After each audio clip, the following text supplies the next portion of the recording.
In 2025, a movie titled Diablo exploded onto the action scene with pure adrenaline, brutal combat, and non-stop intensity. This is not a slow burn. This is not a quiet character drama. Diablo is loud, aggressive, emotional, and packed with raw physical action that feels grounded and painful. From the very first scene, the movie makes it clear that this story is about survival, revenge, and the unstoppable force of a man who refuses to back down. Directed with a sharp focus on gritty realism and hard-hitting fight choreography, Diablo quickly gained attention for bringing back the kind of action movie that feels physical and personal. There are no over-the-top superheroes flying around. There are no high-tech gadgets saving the day. Instead, the film centers on fists, blood, broken bones, and emotional scars that run just as deep as the physical ones. It reminds audiences of classic revenge thrillers but adds modern intensity and sharper pacing. At the heart of the film is Scott Adkins, an actor known for his martial arts background and powerful on-screen presence. In Diablo, he doesn't just play a fighter. He plays a man with a past, a father carrying guilt, anger, and a desperate need for redemption. This is important because the movie is not just about action. It is about a man who has already lost too much and is willing to risk everything to set things right. That emotional core is what gives the movie weight. The title itself, Diablo, meaning devil, sets the tone perfectly. It suggests rage. It suggests fear. It suggests something unstoppable. But the interesting twist is that the devil in this story may not be who you expect. Is it the main character? Is it the villain he is fighting? Or is it the darkness inside both of them? That tension creates curiosity right from the beginning and keeps the audience guessing about who truly deserves the title. What makes Diablo stand out in 2025 is how it balances modern filmmaking with old-school action energy. The camera work feels tight and intense during fight scenes, making every punch land harder. The choreography is detailed and realistic, avoiding flashy, unrealistic movements. Instead, the fights look exhausting, painful, and desperate. You can almost feel every hit. That physical realism adds authenticity, which many action fans have been craving for years. Another reason the film gained buzz is because it does not rely heavily on computer-generated effects. Instead, it focuses on practical stunts and real combat techniques. That gives the movie a grounded tone. When characters get hurt, they stay hurt. When they fight, they struggle. The movie makes you feel like anything can happen at any moment, and that unpredictability keeps the tension high throughout the story. But beyond the action, Diablo also taps into emotional themes that make the story more engaging. It explores fatherhood, regret, loyalty, and the cost of violence. The main character is not a perfect hero. He has made mistakes. He has enemies. He carries emotional damage. That complexity makes him more relatable and human. Audiences are not just watching a fighter win battles. They are watching a man confront his past. The villain in Diablo is not just a simple bad guy either. He represents power, corruption, and cruelty. The conflict between hero and villain feels personal, not random. There is history. There is pain. There are reasons behind the violence. And that layered conflict makes the confrontations feel meaningful rather than empty action scenes. From a YouTube storytelling perspective, Diablo is the kind of movie that gives you a lot to unpack. It delivers intense fight sequences that can be broken down moment by moment. It offers character motivations that can be analyzed deeply. And it presents themes that spark discussion about justice, revenge, and redemption. That combination of action and emotional depth makes it more than just another fight movie. By the time the opening act finishes, audiences understand one thing clearly: this is going to be a brutal journey. The stakes are high. The danger feels real. And the main character is heading straight into hell to face whatever waits for him. There is no turning back. Diablo in 2025 is not just about action spectacle. It is about intensity, consequence, and the idea that sometimes the only way to defeat a monster is to become one yourself.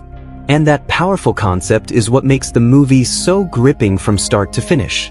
Diablo is a 2025 action thriller that delivers intense martial arts combat, emotional drama, and a gritty revenge-driven storyline. The film was released in 2025 and quickly drew attention from action fans around the world, especially those who appreciate grounded fight choreography and practical stunt work. It is positioned as a hard-hitting, character-focused action movie rather than a fantasy or superhero spectacle.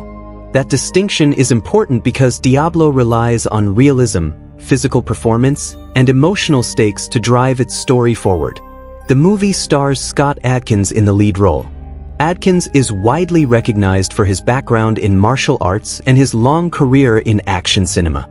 Over the years, he has built a strong reputation for performing his own fight scenes and bringing authenticity to physical roles. In Diablo, he takes center stage not just as the main fighter, but as the emotional core of the story.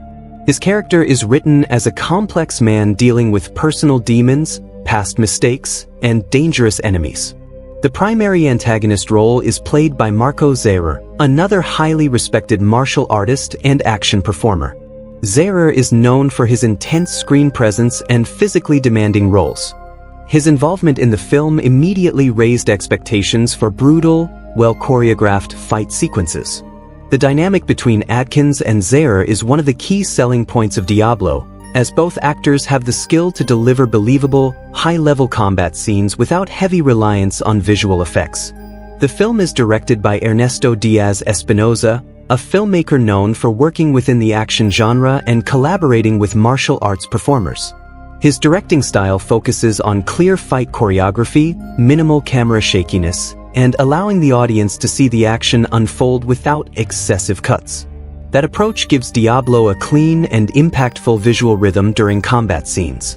Instead of hiding the action through editing tricks, the film highlights the physical ability of its cast.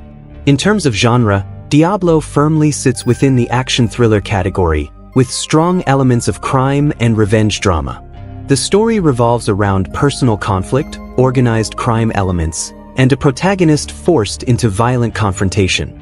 While there are emotional layers involving family and redemption, the core structure of the movie is driven by escalating danger and direct physical conflict.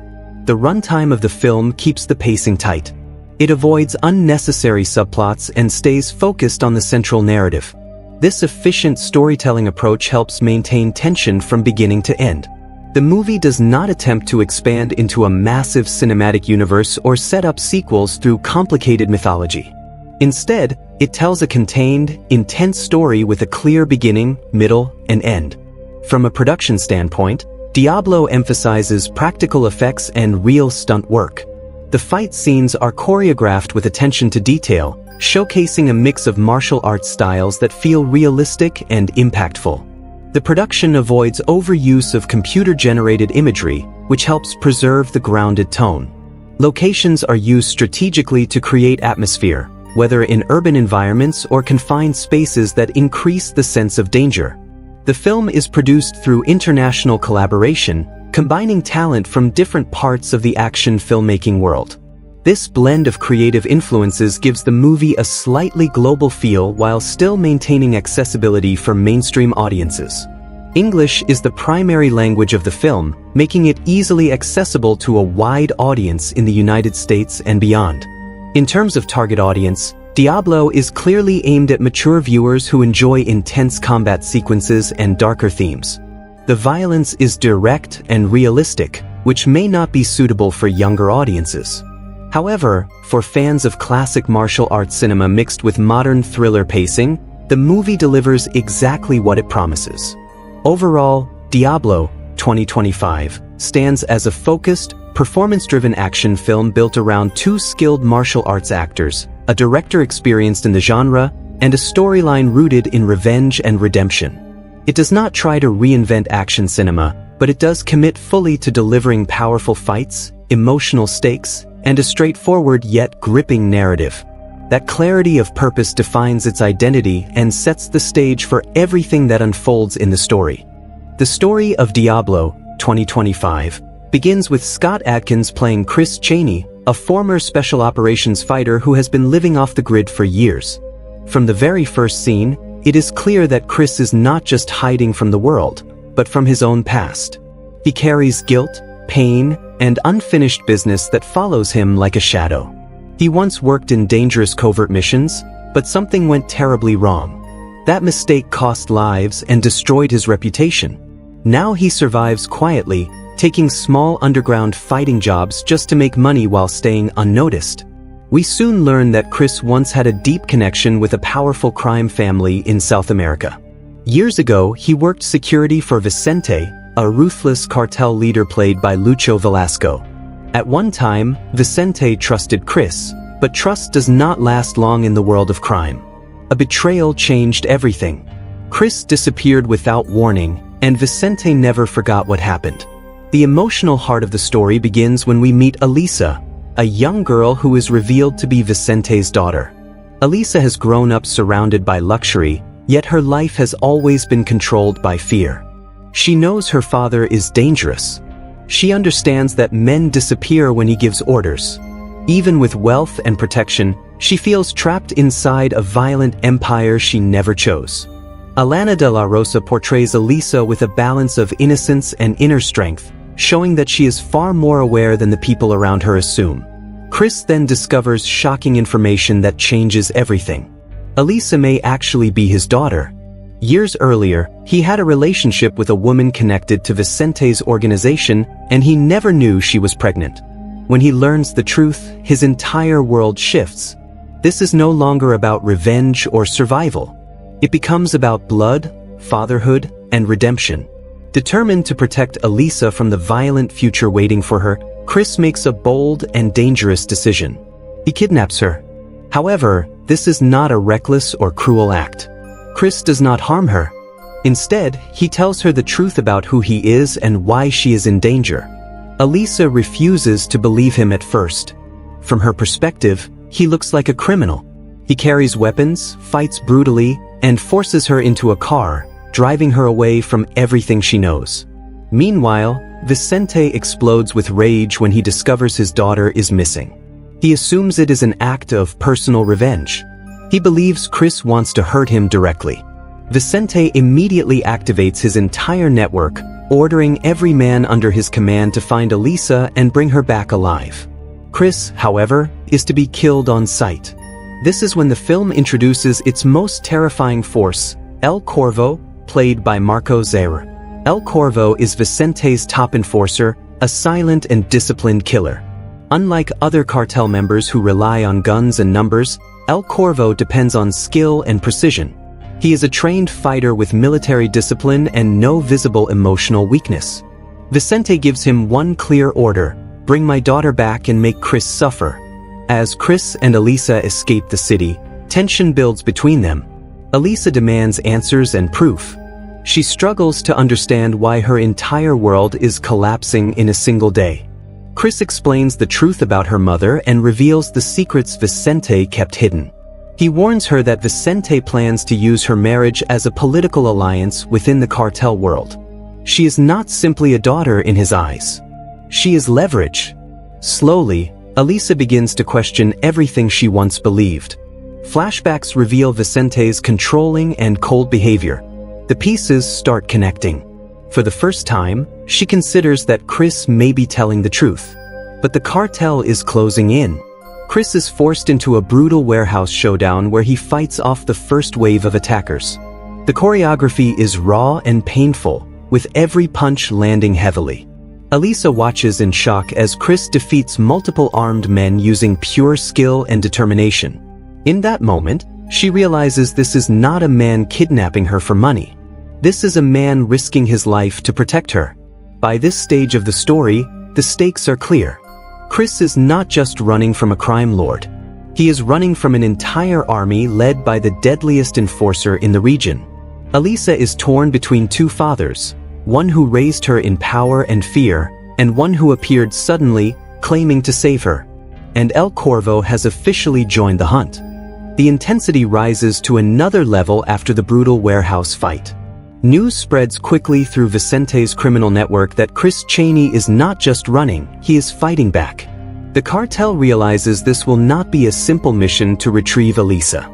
This is no longer a quiet operation. This is war. Kris and Elisa hide in a small rural town far from Vicente's main territory. For the first time, the The story slows down slightly to develop their emotional connection. Alisa is still unsure whether she can fully trust Kris, but she begins to see cracks in the version of reality she was raised to believe. Kris does not behave like a selfish criminal. Instead of controlling her, he trains her. He teaches her how to stay alert, how to observe her surroundings, and how to think before reacting. He gives her survival skills, not orders. That difference slowly begins to change her perspective. During a quiet moment inside an abandoned farmhouse, Kris reveals more of his past. Years ago, while working security for Vicente, he discovered that the cartel was involved in trafficking not only weapons and drugs, but also innocent people. When Kris confronted Vicente about these crimes, Vicente responded with threats. He targeted the woman Kris loved, Alisa's mother. Kris tried to convince her to escape with him, but she refused to leave her daughter behind.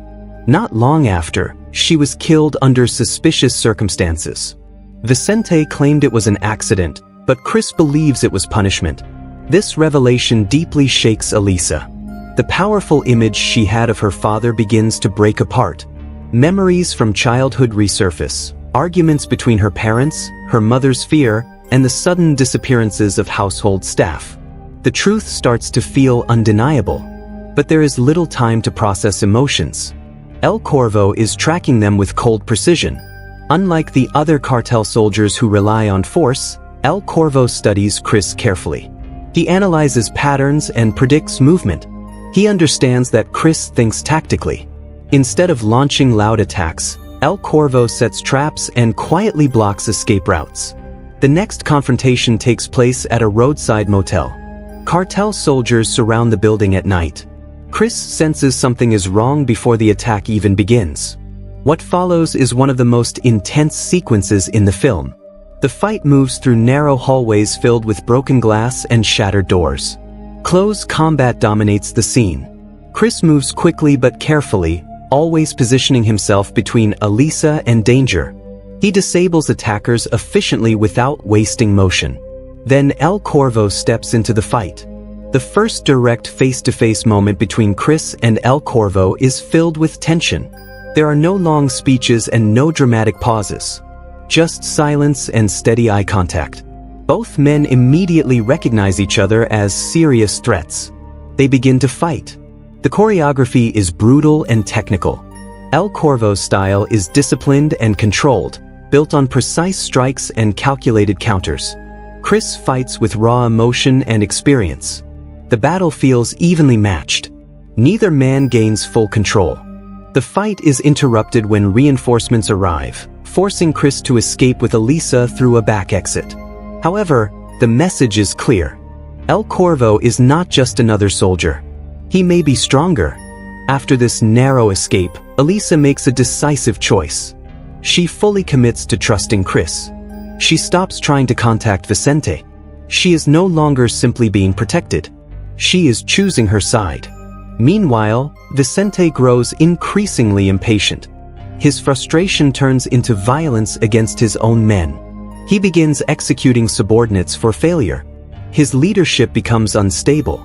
It becomes clear that his empire is built on fear rather than loyalty. Even El Corvo starts to question Vicente's emotional decisions. Though loyal, he values order and strategy. Vicente's anger is becoming reckless. Kris realizes that running will never solve the problem. Vicente will continue hunting them no matter where they go. There is only one way to end this permanently. He decides to go back. Kris contacts an old ally named Mateo, a former cartel insider who once respected him for standing up to Vicente's corruption. Mateo provides critical information about Vicente's compound and security layout. Plans begin to take shape. The final confrontation is being prepared. Before heading into danger, Kris shares one final honest moment with Alisa. He tells her that if anything happens to him, she must disappear and build a life far away from crime. Alisa, now stronger and more aware, tells him she does not want revenge. She wants freedom. The chapter closes with Kris preparing for a direct assault on Vicente's heavily guarded estate. Weapons are loaded. Strategies are finalized. Inside the compound, El Corvo waits, fully aware that the final confrontation is coming. The hunter and the hunted are about to switch roles. The final chapter of Diablo, 2025, delivers exactly what the entire film has been building toward: a direct and explosive confrontation between Kris Chaney, Vicente, and El Corvo. The tension that has been rising since the beginning finally erupts into a brutal and emotional climax. The assault begins at night. Vicente's compound is heavily guarded, surrounded by high walls, armed patrols, and surveillance cameras. It feels less like a home and more like a fortress designed to protect power at any cost. Kris knows Vicente expects him, and instead of avoiding that expectation, he uses it as part of his strategy. Before heading in, Kris leaves Elisa in a secure location with Mateo, giving strict instructions that she must not follow him under any circumstances. The moment is emotional but restrained. Kris does not deliver a long speech. He simply tells her that everything he is about to do is for her future. Elisa understands the risk. For the first time, she calls him Dad. That single word carries more emotional weight than any fight in the film. Kris approaches the compound alone. The first phase of the attack is tactical. He silently disables outer guards with precision and efficiency. Every movement shows experience. Nothing is wasted. But once the alarm sounds, stealth turns into open combat. Gunfire erupts across the estate. Kris moves aggressively through the environment, using cover and close combat techniques to push deeper into the compound. The action feels urgent and final. This is no longer about survival. It is about ending the threat permanently. Inside the mansion, Vicente watches the chaos unfold on security monitors. Instead of fear, his face shows disbelief and anger. He cannot accept that one man is dismantling his empire. He orders El Corvo to end it. El Corvo prepares calmly. Unlike Vicente, he does not underestimate Kris. He respects him as a capable fighter. When he steps into the hallway to intercept him, the atmosphere shifts. The noise of gunfire fades into the background. The focus narrows to two warriors preparing for their final clash. The second and final fight between Kris and El Corvo is longer and more intense than their first encounter. There are no interruptions this time. They crash through walls, slam into furniture, and exchange heavy strikes. El Corvo's technique remains disciplined and controlled. Kris fights with emotional determination and relentless focus. At one point, El Corvo nearly chokes Kris unconscious. It feels like the end, but Kris remembers Elisa. He shifts from raw aggression to strategic focus. Instead of trying to overpower El Corvo, he targets weaknesses and adjusts his approach. The fight becomes smarter and more deliberate. In a final exchange, Kris disarms him and finishes the fight with a grounded, decisive move.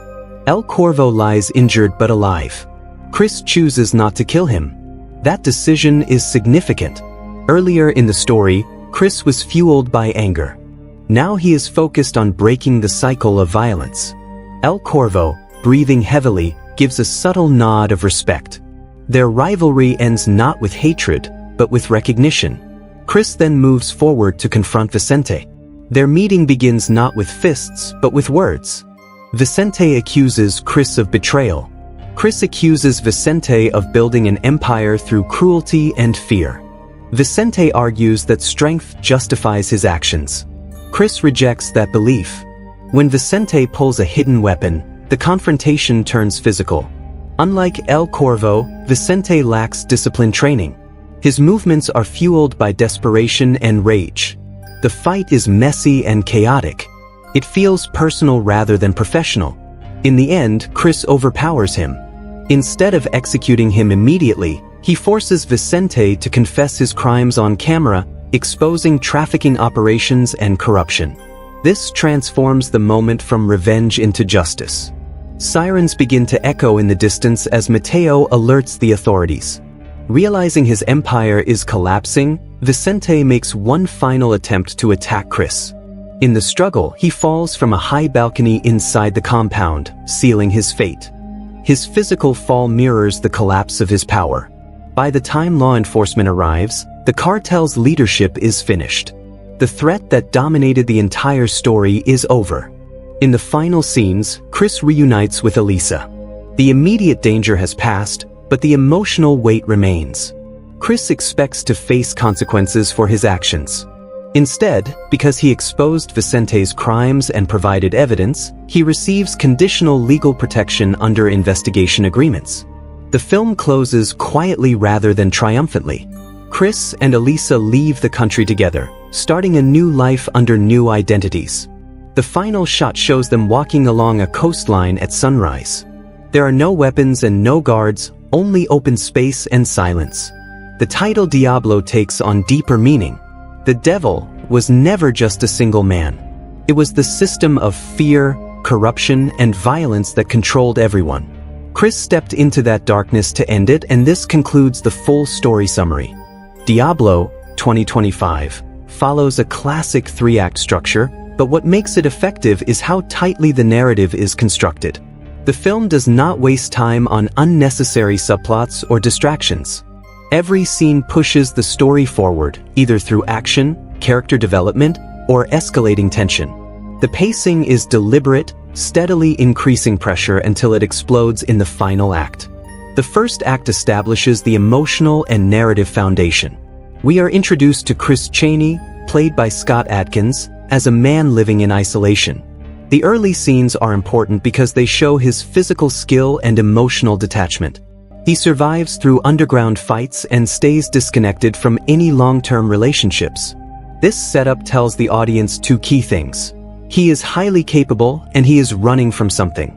The kidnapping of Elisa becomes the inciting incident that shifts the story into motion. Once Kris takes her, the direction of the film becomes clear. The stakes are introduced, and the central conflict is defined. The first act also establishes Vicente as a powerful crime lord and introduces El Corvo as the elite enforcer. These introductions are efficient. The film does not rely on long speeches to explain who they are. Instead, it shows their power through action and reaction. When Vicente orders violence, people obey instantly. When El Corvo enters a scene, the tone changes. The narrative uses visual storytelling rather than exposition, which keeps the energy high. The second act focuses on escalation and transformation. This is where the film deepens emotionally while raising the external conflict. Kris and Elisa are constantly on the move, creating a chase structure that keeps tension active. Each confrontation increases in intensity. First, low-level cartel soldiers attack. Then the ambush becomes more strategic. Finally, El Corvo directly engages Kris. This progression is carefully layered. The audience feels that the danger is growing, not repeating. At the same time, the emotional arc develops in parallel. Elisa's understanding of her father's criminal empire begins to change. Kris reveals the truth about her mother and Vicente's betrayal. These revelations are placed between action sequences, giving the audience breathing space while maintaining narrative momentum. The film avoids slowing down too much. Even the quieter scenes carry tension because the threat is always close behind. Midway through the film, the motel fight serves as a structural midpoint. It is the first full confrontation between Kris and El Corvo.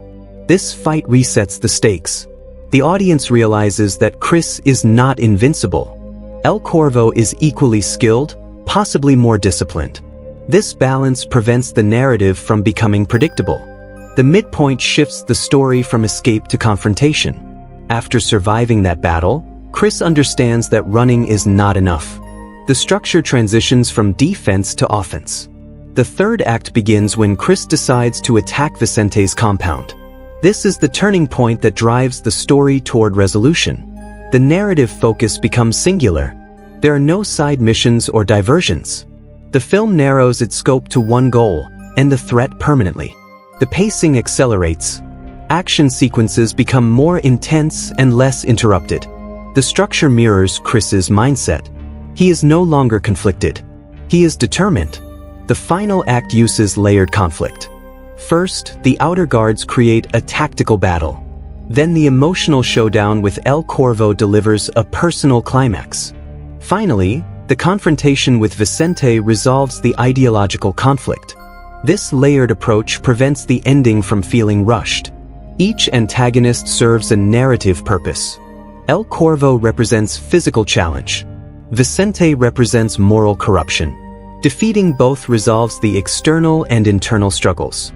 The resolution slows down intentionally. After the chaos, the story shifts into a quiet, emotional release. Kris chooses justice over revenge by exposing Vicente rather than executing him outright. This choice completes his character arc and gives the narrative thematic closure. The final scenes focus on rebuilding rather than destruction, reinforcing the idea that the cycle of violence has ended. Overall, Diablo follows a disciplined narrative flow. Each act builds logically from the previous one. Escalation feels natural. Emotional beats are placed strategically between action sequences. The structure is straightforward but effective, proving that a focused, well-paced revenge thriller can deliver impact without unnecessary complexity. One of the strongest elements of Diablo 2025 is its clear and focused character development. While the film is packed with intense action, the emotional journeys of its main characters give the story weight and purpose. Each major character experiences a shift in perspective, power, or identity. These arcs are not overly complicated, but they are effective and meaningful within the structure of the film. Kris Chaney, played by Scott Adkins, has the most significant transformation.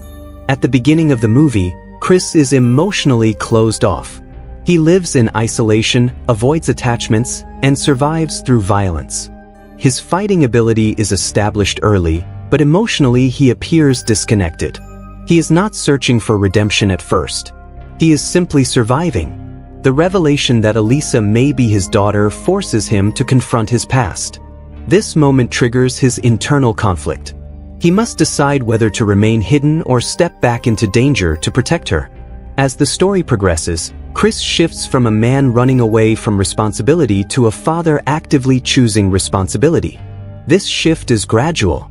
At first, he protects Elisa out of instinct and guilt. He feels he owes her something because he was absent from her life. But over time, his motivation changes.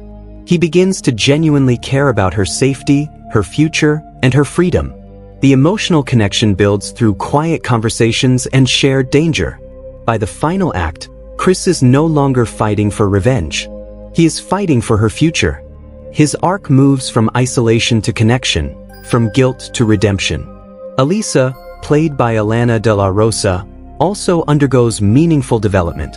At the start, she is sheltered within her father Vicente's criminal empire. She enjoys privilege but lives under strict control. She believes her father is powerful and protective. When Kris kidnaps her, she initially sees him as a threat. Her arc centers on awareness and choice. As she learns the truth about her mother and Vicente's actions, her understanding of the world changes.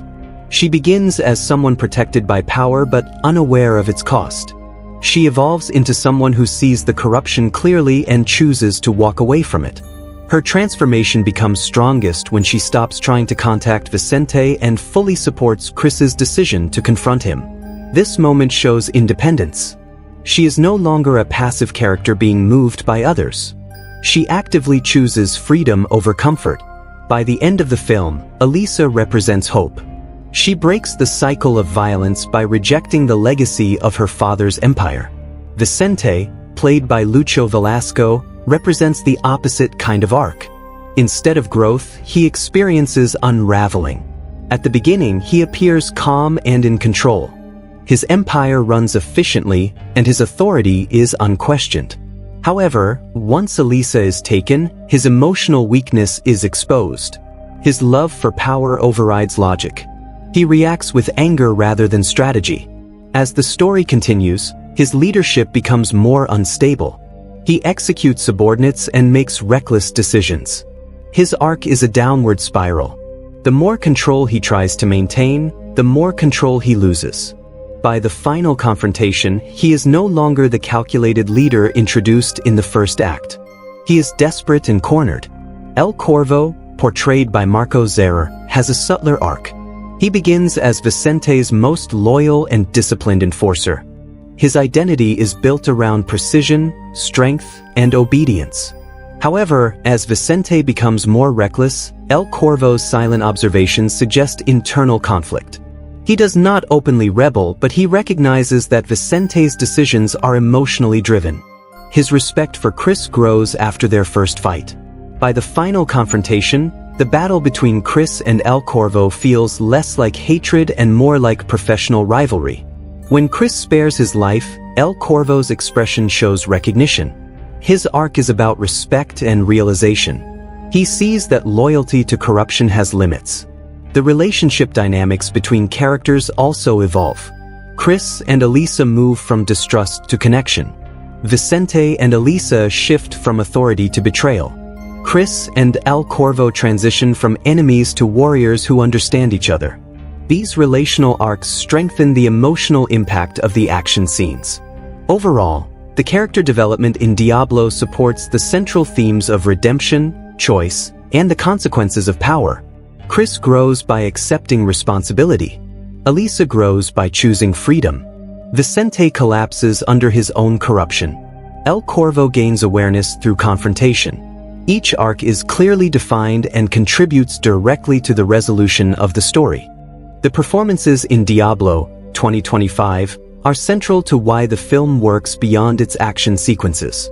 While the movie is built around combat and tension, the actors bring emotional credibility that prevents it from feeling empty or repetitive.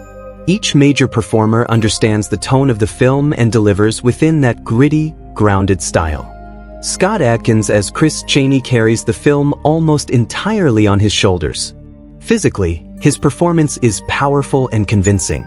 His martial arts background allows him to execute fight choreography with precision and realism.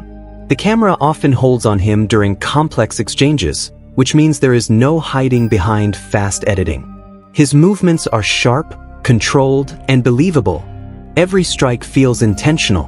More importantly, his physical acting communicates exhaustion and pain.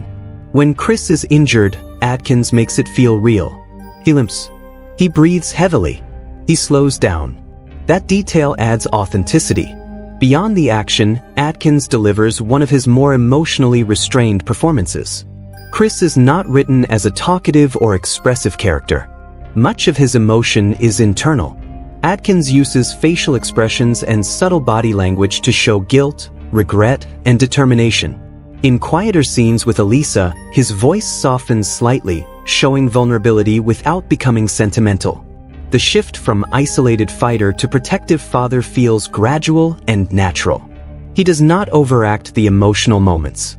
Instead, he keeps them grounded, which matches the tone of the film. Alana de la Rosa, playing Elisa, delivers a performance that balances innocence with growing strength. Early in the film, she convincingly portrays confusion and fear. Her reactions during the kidnapping feel authentic rather than exaggerated. As the story progresses, her performance evolves. She begins to show intelligence and emotional resilience. In scenes where she confronts the truth about her father Vicente, her expressions carry shock and heartbreak without dramatic overstatement. Her chemistry with Adkins is essential to the film's emotional core. Their conversations feel sincere, which strengthens the father-daughter dynamic. Marko Zaror as El Corvo provides a commanding physical presence. His acting relies heavily on minimal dialogue and controlled intensity. Zaror understands that El Corvo is not a loud villain. He is disciplined and precise. His stillness in scenes creates tension. When he enters a room, the energy shifts immediately. During fight sequences, Zaror's technical skill shines. His movements are clean and efficient, contrasting with Kris's more emotionally driven fighting style. This contrast adds depth to their confrontations. Even without long speeches, Zaror communicates professionalism and quiet calculation through posture and eye contact. Lucho Velasco as Vicente delivers a different type of performance. Vicente is emotional, volatile, and driven by ego. Velasco plays him with strong presence and authority in the early scenes. His confidence feels earned. However, as the narrative progresses and his empire begins to weaken, Velasco adjusts his performance to reflect instability. His voice becomes sharper. His expressions show frustration and disbelief. By the final act, his anger feels desperate rather than dominant. This shift effectively supports his character's downward spiral. Supporting actors also contribute effectively. Matteo, as the former insider ally, provides calm contrast to the chaos. His performance is understated but important. He represents the possibility of stepping away from corruption. The cartel soldiers, while not deeply developed, perform their roles convincingly enough to maintain tension during action scenes. What stands out most in the film's acting is the physical commitment. This is not an action movie where performers rely on doubles for every major sequence. The authenticity of the combat enhances the believability of the characters. The actors appear fully engaged in the choreography, which strengthens immersion. Emotionally, the film avoids melodrama. Performances stay within a controlled range that fits the gritty tone. No one delivers exaggerated monologues. Instead, the acting supports the realism of the environment. Pain feels real. Fear feels contained. Anger feels dangerous. Overall, the performances in Diablo succeed because they balance physical intensity with emotional restraint. Scott Adkins anchors the film with a performance that combines skill and subtle vulnerability. Alana de la Rossa adds heart and transformation. Marko Zaror provides disciplined menace. Lucho Velasco portrays power unraveling under pressure. Together, they elevate the film beyond simple action spectacle. The direction of Diablo, 2025, plays a crucial role in shaping the film's identity as a grounded, high-impact action thriller. The director approaches the material with a clear understanding of tone, pacing, and physical storytelling. Instead of attempting to reinvent the genre, the vision focuses on executing core action principles with precision and discipline. That clarity of purpose gives the film consistency from beginning to end. One of the strongest elements of the direction is tonal control. From the opening scenes, the atmosphere is serious and intense. There is no exaggerated humor or flashy stylistic distraction. The film commits to a gritty, realistic mood and maintains it throughout. Even during quieter emotional moments, the tension never fully disappears. The director ensures that the audience always feels the threat looming in the background. This sustained tension keeps the narrative focused and immersive. Another defining aspect of the vision is the emphasis on practical action.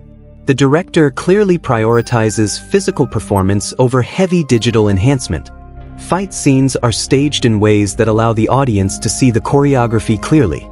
Instead of hiding movement behind rapid cuts, the camera often stays wide enough to showcase full-body combat. This approach respects the skill of the performers and enhances authenticity. The direction trusts the actors' abilities, especially Scott Adkins and Marko Zaror, and builds the action around their strengths. The visual framing during combat is deliberate. The director avoids excessive shaky camera techniques that can confuse viewers. While there is movement to create urgency, it never becomes disorienting. The fights feel immediate and intense without sacrificing clarity. This balance demonstrates control behind the camera. The audience is able to follow every strike, counter, and impact, which increases engagement. Character-driven storytelling is another major component of the film's direction. Although Diablo is an action-heavy movie, the emotional journey of Kris and Elisa is given space to breathe. The director uses quiet scenes strategically. Conversations between father and daughter are framed in intimate settings, often with softer lighting and minimal background noise. These scenes contrast with the chaos of the action sequences, reinforcing the emotional stakes. The direction ensures that the audience understands what is being fought for, not just who is being fought against. The portrayal of Vicente's empire also reflects clear directorial intent. His compound and operations are presented as controlled and organized early in the film. As his authority begins to weaken, the environment feels more chaotic. This subtle shift mirrors his psychological decline. The director uses space and environment to reflect character states, reinforcing narrative themes without heavy exposition. Pacing is carefully managed. The director structures the film to escalate naturally. Early confrontations are smaller and more tactical. As the story progresses, the scale and intensity increase. This controlled escalation prevents fatigue.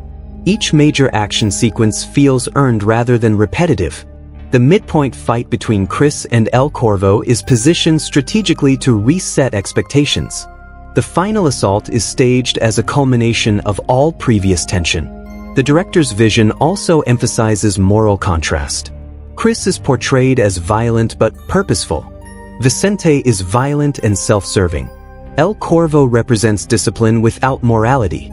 Through framing and performance guidance, these distinctions remain clear. The audience is not confused about motivations, even when characters operate in gray areas. This clarity strengthens the film's thematic consistency. Importantly, the director avoids unnecessary complexity.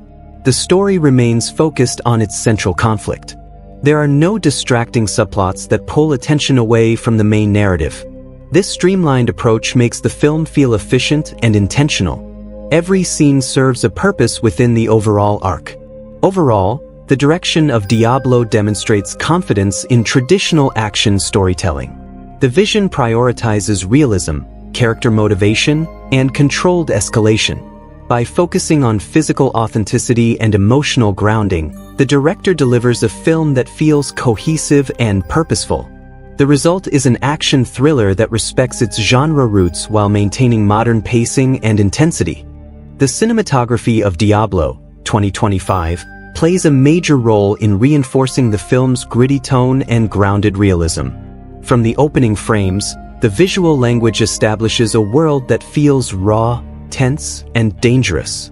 The camera does not glamorize violence. Instead, it presents environments and action in a way that feels immediate and immersive. This visual consistency strengthens the emotional and physical intensity of the story. One of the most noticeable aspects of the cinematography is its commitment to clarity during action sequences. Many modern action films rely on rapid cuts and unstable camera movement to create excitement.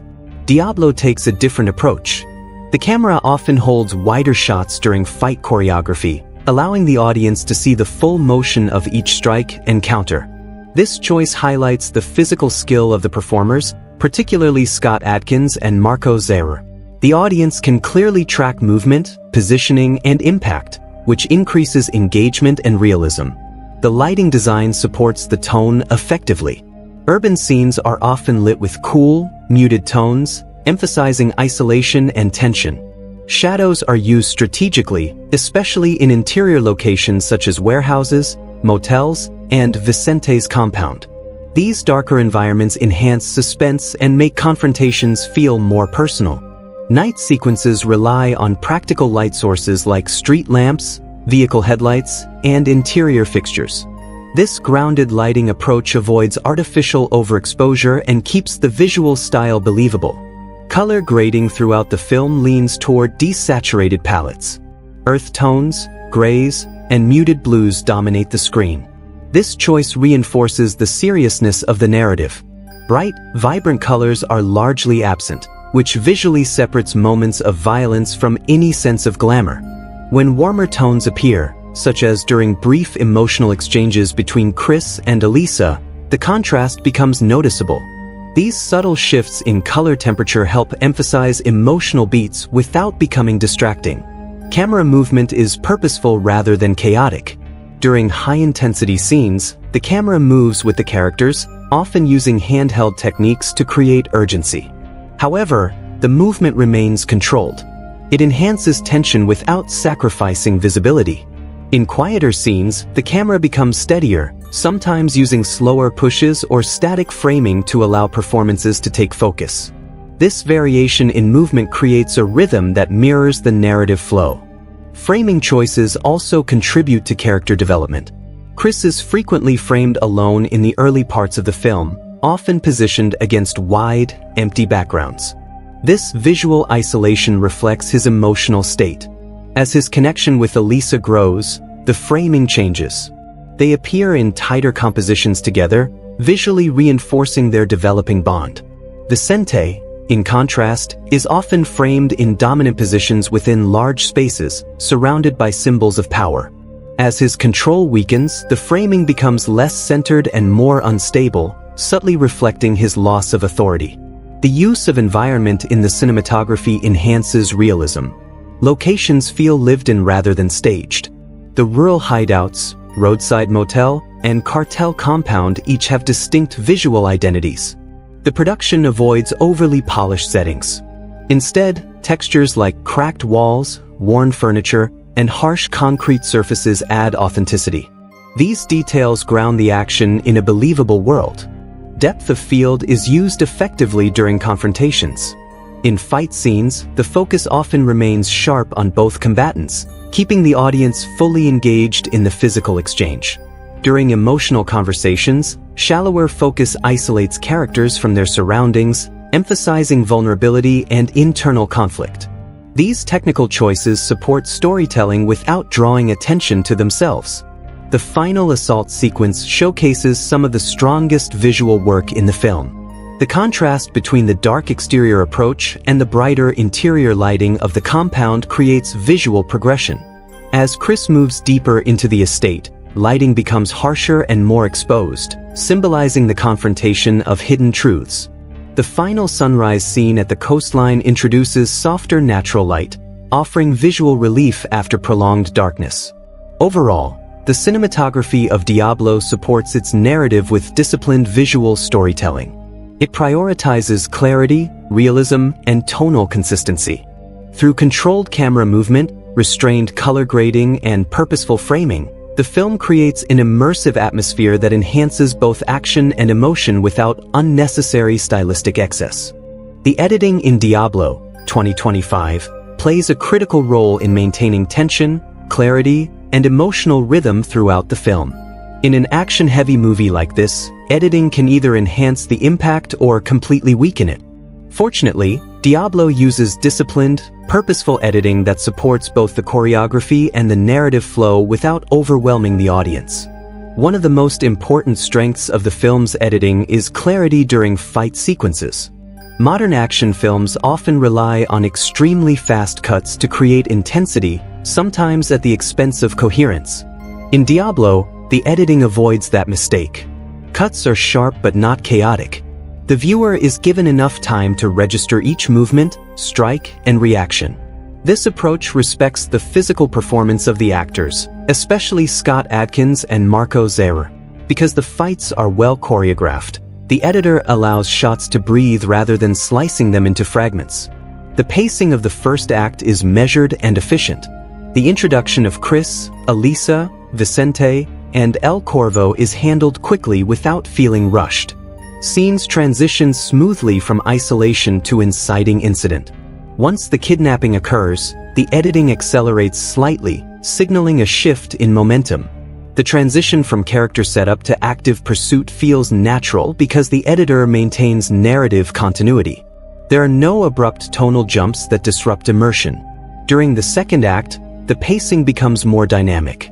The film alternates between high-intensity action and quieter emotional exchanges. The editing ensures that these tonal shifts feel intentional rather than jarring.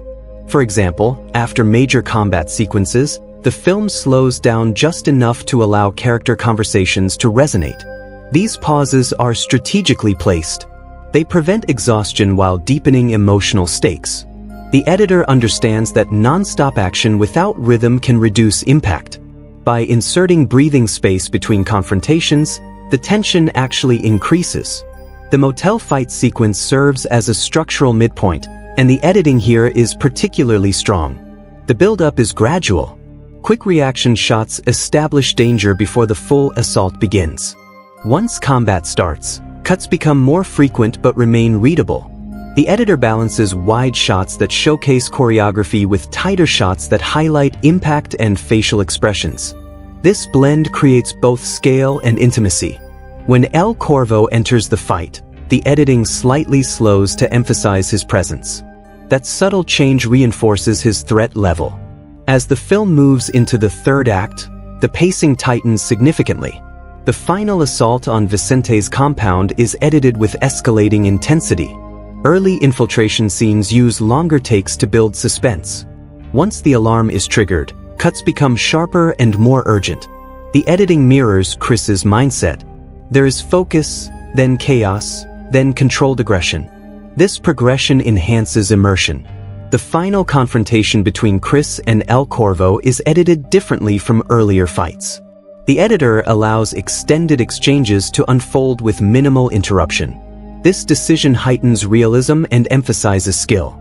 Rather than using rapid cuts to simulate impact, the editing trusts the choreography. The audience can see the exhaustion building in both fighters. Reaction shots are carefully inserted to show strain and determination without breaking flow. The showdown with Vicente shifts editing style again. The fight feels messier and more chaotic, which reflects Vicente's emotional instability. Cuts are slightly less rhythmic, reinforcing the desperation of the moment. This contrast between structured combat with El Corvo and chaotic struggle with Vicente strengthens thematic storytelling. Transitions between locations are clean and direct. There are no unnecessary montage sequences or overextended establishing shots. The film moves forward with purpose. Even quieter scenes are trimmed to essential dialogue and character beats. This economy keeps the runtime tight and prevents narrative drift. The final scenes deliberately slow down. After intense action, the pacing relaxes. Cuts become less frequent, allowing emotional resolution to settle. The coastline ending uses longer shots and softer transitions, signaling closure and relief. This controlled deceleration prevents the ending from feeling abrupt. Overall, the editing in Diablo demonstrates restraint and precision. It enhances action without sacrificing clarity, balances tension with emotional pauses, and maintains consistent narrative momentum. The pacing builds logically from measured introduction to explosive climax, proving that strong editorial discipline can elevate even the most straightforward action story. The sound design and musical score in Diablo 2025 play a powerful but controlled role in shaping the film's emotional intensity. While the action and performances carry much of the weight, the audio landscape enhances tension, realism, and immersion without overwhelming the visuals. The film uses sound strategically, knowing when to amplify energy and when to pull back for dramatic effect. One of the most effective aspects of the sound design is its commitment to realism. Fight scenes are not filled with exaggerated, artificial impact noises. Instead, punches land with heavy, grounded thuds. You can hear the strain in breathing, the scrape of shoes against concrete, the crack of furniture breaking under force. These details add texture to the combat. The audience does not just see the violence, they hear its consequences. The sound of bodies hitting walls or falling to the floor feels raw and uncomfortable, reinforcing the physical toll of each confrontation. Gunfire is handled with similar care. Shots are loud and sharp, cutting through scenes with sudden force. Echoes in enclosed spaces such as warehouses and hallways create spatial awareness. The sound team ensures that each environment has its own acoustic identity. For example, outdoor gunfights feel open and expansive, while interior battles sound compressed and intense. This attention to environmental audio increases immersion. Silence is used as a tool throughout the film. During tense buildups, background noise is often reduced to minimal ambient sounds. In several moments before major fights, the music drops completely, leaving only subtle room tone or distant footsteps. This controlled quiet builds anticipation. When action suddenly erupts, the contrast makes it more impactful. The filmmakers understand that constant noise reduces effectiveness. By allowing silence to exist, they create sharper peaks of intensity. The musical score supports the tone without dominating it. Instead of dramatic orchestral themes or overly emotional melodies, the score leans toward minimalistic, tension-driven compositions. Low-frequency tones and rhythmic pulses underscore chase sequences and confrontations. The music rarely tells the audience how to feel directly. Instead, it reinforces mood subtly. This restraint fits the grounded style of the film. During emotional scenes between Kris and Elisa, the music shifts slightly. Softer instrumentation appears, often with slower tempo and lighter layering. These cues are understated and never overly sentimental. The score allows dialogue and performance to remain central. The music supports emotion rather than forcing it. This balance prevents the film from slipping into melodrama. The introduction of El Corvo is often accompanied by a subtle shift in audio tone. Instead of loud villain themes, there is usually a tightening of ambient sound and low rhythmic tension. His presence is marked more by atmosphere than by obvious musical cues. This approach enhances his disciplined, controlled personality. The lack of dramatic theme music makes him feel more realistic and dangerous. Vicente's scenes, on the other hand, sometimes include slightly richer background tones that emphasize power and authority. As his control begins to collapse, the score becomes less stable. Musical layers feel sharper and more fragmented during his later scenes. This subtle audio evolution mirrors his psychological decline.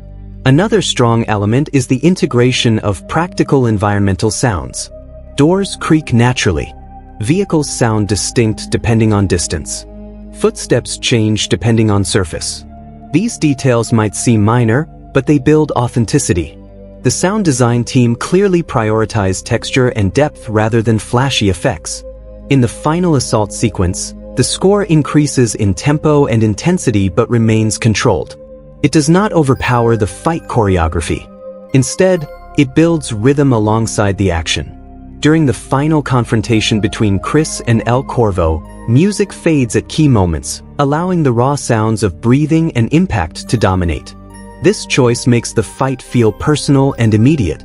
The closing coastline scene shifts completely. The music softens and opens up, using lighter tones that signal relief and emotional resolution. Ambient sounds like wind and waves are allowed to breathe naturally, creating contrast after prolonged tension. Overall, the sound design, music, and score in Diablo demonstrate restraint and precision. Rather than overwhelming the audience, the audio enhances realism, supports emotional beats, and intensifies action at the right moments. The result is a balanced soundscape that strengthens immersion and reinforces the film's grounded tone. The production design of Diablo 2025 plays a major role in grounding the film's story in a believable and immersive world. While the movie is driven by action and character conflict, the environments surrounding those moments add authenticity and depth. Every major location reflects the psychological state of the characters and reinforces the themes of power, isolation, and survival. From the beginning, Kris Chaney's environment tells us who he is. His living spaces are minimal, functional, and temporary. Rooms are sparsely furnished, often with worn furniture and muted colors. Nothing feels permanent or personal. This visual emptiness mirrors his emotional detachment. He is not building a life. He is surviving one day at a time. The production design avoids decorative detail in these spaces, emphasizing practicality over comfort. That decision strengthens the portrayal of Kris as a man who does not allow himself attachments. In contrast, Vicente's compound is designed to communicate authority and dominance. The estate is large, heavily secured, and structured with clear boundaries. High walls, reinforced gates, surveillance cameras, and armed guards all contribute to the impression of control. Inside, the architecture feels imposing. Wide hallways, polished surfaces, and expensive furnishings create a sense of wealth and power. However, the design avoids making the space feel warm or inviting. Even though it is luxurious, it feels cold. This reinforces Vicente's personality. He values control and status more than human connection. The rural hideouts used by Kris and Elisa provide a sharp visual contrast to the cartel's organized structure. Abandoned farmhouses and roadside motels are presented with worn textures and imperfect details. Cracked paint, exposed wiring, uneven floors, and simple lighting fixtures create realism. These spaces feel temporary and fragile, just like the safety Kris is trying to create. The production design ensures that even safe spaces feel vulnerable, reminding the audience that danger is never far away. The roadside motel sequence stands out for its layered design. Narrow corridors, thin walls, and tight rooms create claustrophobia. When the cartel surrounds the building, the environment itself adds tension. There are limited exits and minimal cover. The physical layout of the motel directly influences the choreography of the fight scene. The production design and action direction work together seamlessly in this sequence. Urban exterior locations also contribute to the film's tone. Streets are not presented as glamorous cityscapes. Instead, they feel functional and slightly worn. Industrial zones, back alleys, and neutral public areas dominate the visual landscape. These choices keep the world grounded in realism. There is no exaggerated stylization or futuristic enhancement. The film's world feels contemporary and recognizable. Inside Vicente's operational rooms, details such as maps, communication equipment, and organized weapons storage subtly reinforce the scale of his criminal empire. These elements are not heavily emphasized, but they exist naturally within the frame. The design communicates that this is a structured organization, not random chaos. As Vicente loses control, the environments become more disrupted. Broken furniture, scattered objects, and visible damage during the final assault visually represent the collapse of his authority. El Corvo's presence is also reflected in environment. He often appears in clean, controlled spaces, reinforcing his disciplined nature. Even when violence erupts, his physical positioning within structured architecture highlights his precision. This subtle connection between character and environment strengthens thematic consistency. The final coastline scene offers a visual reset. Natural landscape replaces concrete and walls. Open sky and ocean contrast with enclosed spaces from earlier in the film. This shift in location symbolizes freedom and release. The production design intentionally moves from controlled, restrictive environments to open, expansive space. The transition reinforces the emotional resolution. Overall, the production design in Diablo avoids excess and focuses on authenticity. Sets and locations feel lived in and practical rather than stylized. Each environment supports character psychology and narrative progression. By maintaining realism and visual consistency, the film's design enhances immersion and strengthens the impact of both action and emotion. In Diablo 2025, the balance between visual effects and practical effects is one of the film's strongest technical decisions. Rather than relying heavily on computer-generated imagery, the production leans toward grounded, physical realism. This choice supports the film's gritty tone and reinforces the authenticity of its action sequences. The result is a movie that feels tangible and immediate instead of exaggerated or artificial. The majority of the action scenes are built around practical stunt work. Scott Adkins and Marko Zaror perform complex fight choreography that is captured clearly on camera. Because the actors execute much of the physical combat themselves, there is less need for digital manipulation. This enhances credibility. The audience can see full-body movement, impact, and reaction without obvious visual trickery. Practical contact effects, such as breakaway furniture and destructible set pieces, add to the realism of each confrontation. Impact effects are handled with restraint. When punches land, the effect is achieved through sound design, physical performance, and subtle makeup rather than exaggerated digital enhancements. Blood effects are present but not overused. Injuries accumulate gradually on characters, reinforcing the physical toll of each fight. Makeup and prosthetics play an important role here. Bruises, cuts, and swelling appear progressively, reflecting the passage of time and damage. This continuity strengthens immersion. Gunshot effects are also grounded. Muzzle flashes and bullet impacts appear realistic without being overly dramatic. Practical squibs and debris effects create believable environmental reactions during shootouts. When walls are hit or glass shatters, the results feel physical and weighty. These details matter because they anchor the action in a world governed by realistic consequences. Digital visual effects are used sparingly and primarily for enhancement rather than spectacle. For example, certain background extensions or environmental cleanups may be digitally refined to maintain continuity. These effects remain invisible to the average viewer, which is a sign of effective integration. The goal is not to draw attention to computer-generated imagery but to support practical footage seamlessly. During larger-scale action moments, such as the final assault on Vicente's compound, digital tools are likely used to enhance lighting consistency, remove safety equipment, and refine stunt transitions. However, the film avoids exaggerated explosions or unrealistic physics. Even when property is damaged, the destruction feels proportionate. This restraint keeps the stakes grounded and prevents the film from drifting into fantasy territory. The fight between Kris and El Corvo showcases the strength of practical choreography. The physicality of their movements, combined with real set interaction, creates intensity that would be difficult to replicate with digital doubles. Walls crack, furniture breaks, and bodies collide with convincing force.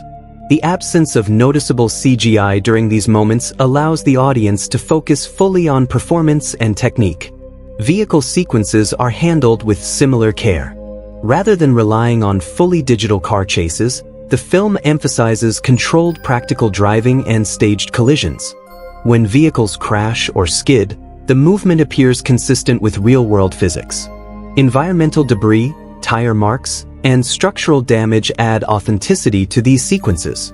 Lighting effects during nighttime scenes are also practical in appearance.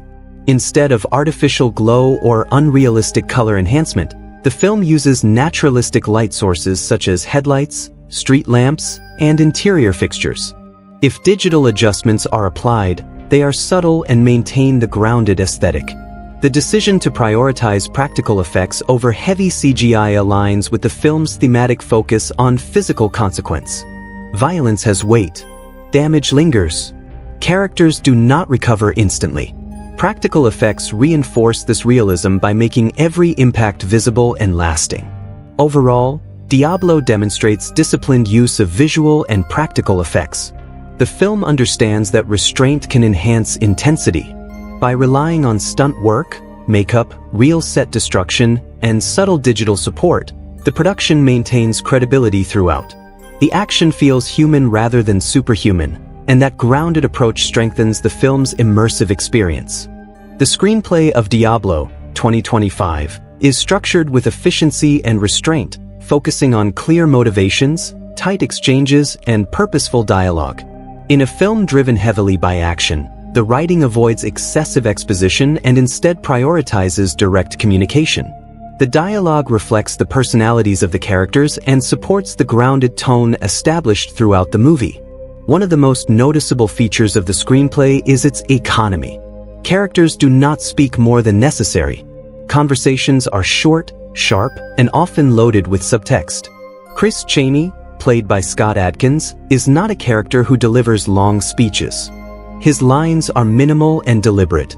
This writing choice reinforces his personality as a reserved and emotionally guarded man. When he does speak at length, especially during moments with Elisa, the impact is stronger because it breaks his usual silence. The dialogue between Kris and Elisa evolves as their relationship develops. Early exchanges are tense and confrontational. Elisa questions his motives, challenges his authority, and demands answers. Her dialogue reflects confusion and resistance. As trust begins to build, the tone of their conversations shifts. The language becomes less defensive and more personal. The screenplay subtly tracks this change without forcing dramatic declarations. The progression feels natural, which strengthens the emotional arc. Vicente's dialogue is written to emphasize authority and ego. Early in the film, his lines are controlled and commanding. He does not shout unnecessarily. His power comes from certainty. He gives orders with calm confidence, and others respond immediately. As his empire begins to weaken, the tone of his speech changes. His lines become sharper and more emotional. The writing reflects his loss of control.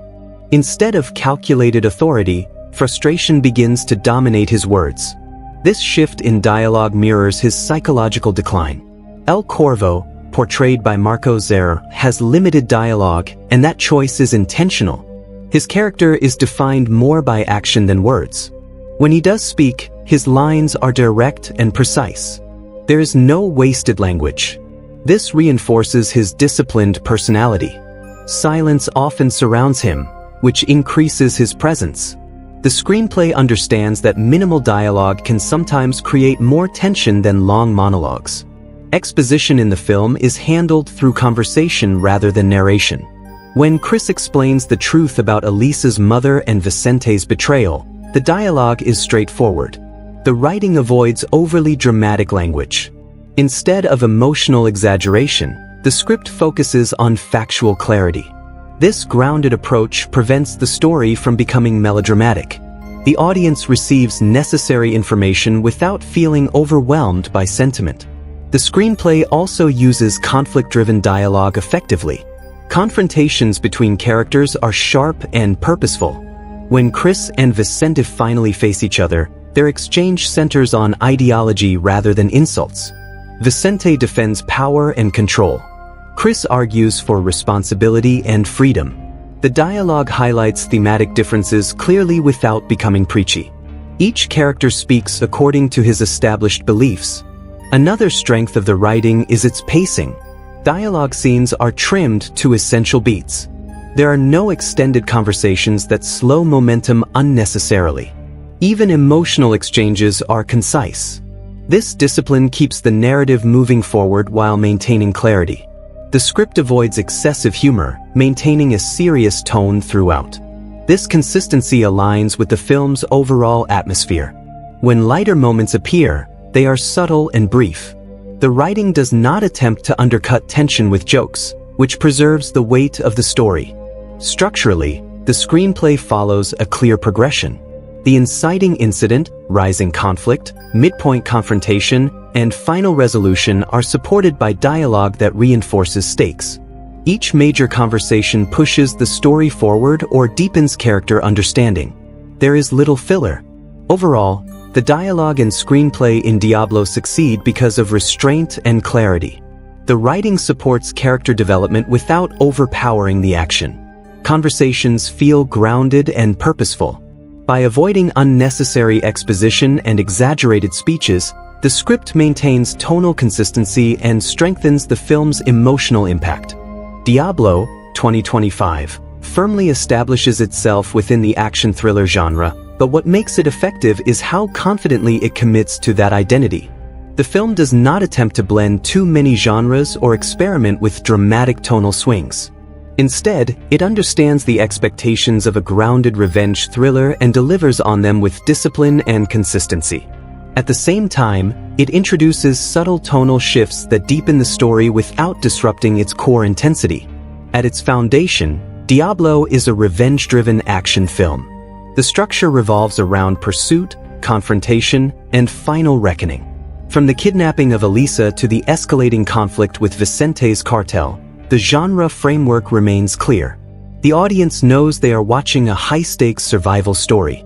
Gunfights, hand-to-hand combat, and tactical maneuvers define the experience.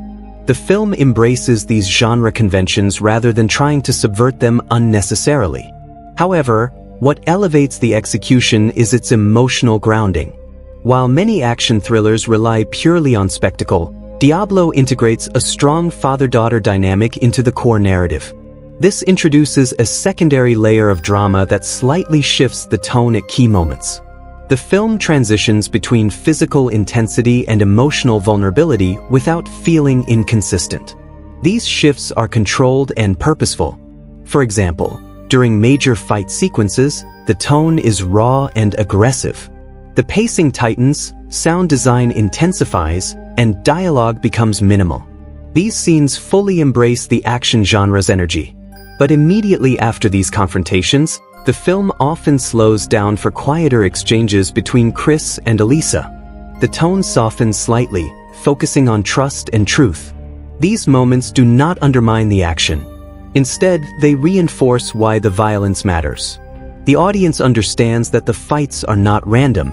They are driven by emotional stakes. The film avoids sudden comedic shifts, which helps maintain tonal stability. Many modern action movies inject humor into intense scenes to lighten the mood. Diablo largely avoids this approach. The tone remains serious throughout. This consistency strengthens immersion. When tension builds, it is not undercut by jokes or exaggerated one-liners. The film respects its own gravity. Another tonal layer appears in the portrayal of Vicente's empire. Early in the story, his environment feels controlled and powerful. The tone during these scenes is confident and structured. As his control weakens, the atmosphere becomes more chaotic. The tonal shift reflects his internal unraveling. The genre remains action thriller, but the emotional temperature rises.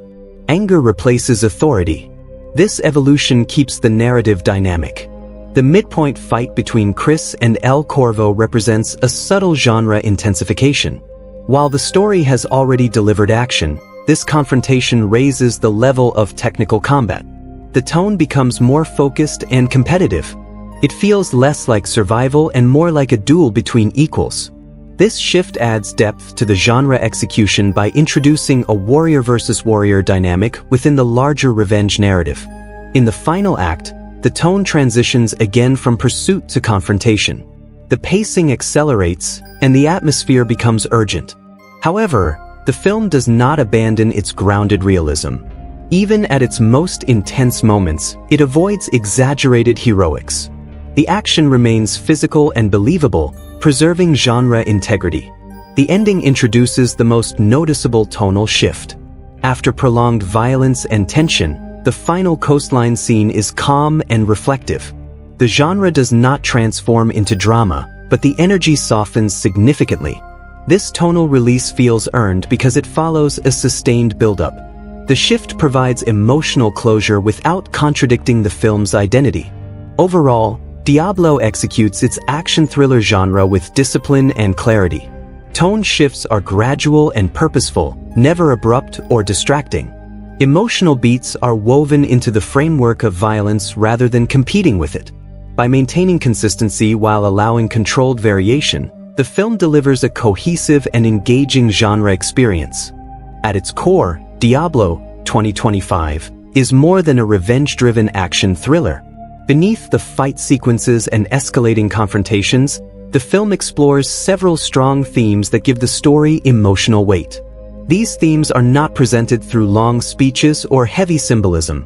Instead, they are woven directly into character decisions, relationships, and consequences.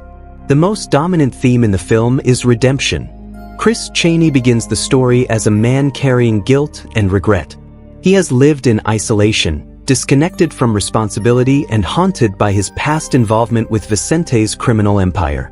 When he discovers that Elisa may be his daughter, he is forced to confront everything he avoided. His journey becomes a path toward redemption. However, the film does not present redemption as easy or clean. Kris must risk his life and face his mistakes directly.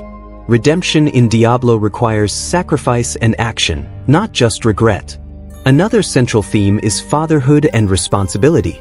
The relationship between Kris and Elisa drives the emotional heart of the story. Vicente represents a version of fatherhood built on control and power. He provides wealth and protection but uses fear as a tool. Kris, in contrast, offers honesty and choice. Even though he is flawed and violent, he allows Elisa to make decisions about her own future. The film contrasts these two approaches clearly. One father sees his daughter as leverage. The other sees her as a person deserving freedom. This thematic conflict adds depth to the central narrative. The cycle of violence is another important theme. Throughout the film, violence is portrayed as both necessary and destructive. Kris uses violence to protect Elisa, but the story never glamorizes it. Injuries accumulate. Consequences linger. Vicente's empire is built entirely on fear and brutality, and ultimately it collapses under its own aggression. The message is clear: violence may offer short-term control, but it cannot create lasting stability. The title Diablo reflects this idea. The devil is not just a person, but the cycle of corruption and retaliation that consumes everyone involved. Freedom versus control also shapes the narrative. Elisa begins the story living in luxury but without true freedom. Her life is planned by Vicente's ambitions. As she learns the truth, she begins to understand that security without autonomy is a form of imprisonment. Kris's mission becomes not just to save her physically, but to give her the ability to choose her own path. By the end of the film, the open coastline setting symbolizes that freedom visually. The contrast between enclosed compounds and open landscapes reinforces this theme. Power and corruption are explored through Vicente's character arc. At the beginning, he appears composed and authoritative. His empire runs efficiently because it is built on fear. However, as events spiral out of his control, his emotional instability becomes visible. The film suggests that power rooted in domination is fragile. Once fear is challenged, control begins to collapse. Vicente's downfall is not caused by external forces alone, but by his inability to adapt beyond anger and ego. Trust is another subtle but meaningful theme. Elisa must decide whom to believe. Kris must earn that trust through actions rather than promises. El Corvo's character also touches on loyalty and trust. His respect for discipline and order conflicts with Vicente's increasingly reckless decisions. The film shows that blind loyalty to corrupt leadership can lead to destruction. Finally, the theme of identity runs quietly through the story. Kris struggles with who he has been and who he wants to become. Elisa questions the identity she was given by her father's empire. By the end, both characters step into new roles. Kris is no longer just a fighter. He's a father. Elisa is no longer a crime lord's daughter. She is an independent individual. Overall, Diablo communicates that redemption is possible, but only through accountability and sacrifice. True strength is not domination. It is the willingness to protect others and break destructive cycles.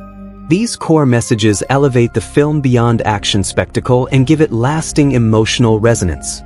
While Diablo 2025 presents itself as a straightforward action thriller, the film contains layers of symbolism that deepen its narrative. These symbolic elements are not overly complex or abstract, but they reinforce the story's themes of redemption, power, and freedom. Through visual choices, character dynamics, and recurring motifs, the film communicates meaning beyond surface-level conflict. The most obvious symbol is the title itself, Diablo, which translates to devil. On a literal level, the title suggests danger, violence, and corruption. Early in the story, viewers may assume that Vicente represents the devil figure. He runs a criminal empire built on fear, manipulation, and cruelty. However, as the narrative unfolds, the meaning becomes more layered. Kris, too, has a violent past. He has taken lives. He operates in darkness. This duality raises the question, who truly embodies the devil? The film subtly suggests that the devil is not a single person but the destructive cycle of violence that traps everyone involved. The cartel compound serves as a powerful symbol of control and imprisonment. Although it is luxurious and heavily guarded, it feels cold and restrictive. High walls and surveillance systems are meant to protect power, but they also represent confinement. Elisa lives in wealth but without freedom. The physical structure mirrors her emotional situation. When the compound begins to crumble during the final assault, it symbolizes the collapse of Vicente's authority and the breakdown of his controlled world. In contrast, open landscapes carry symbolic meaning of freedom and possibility.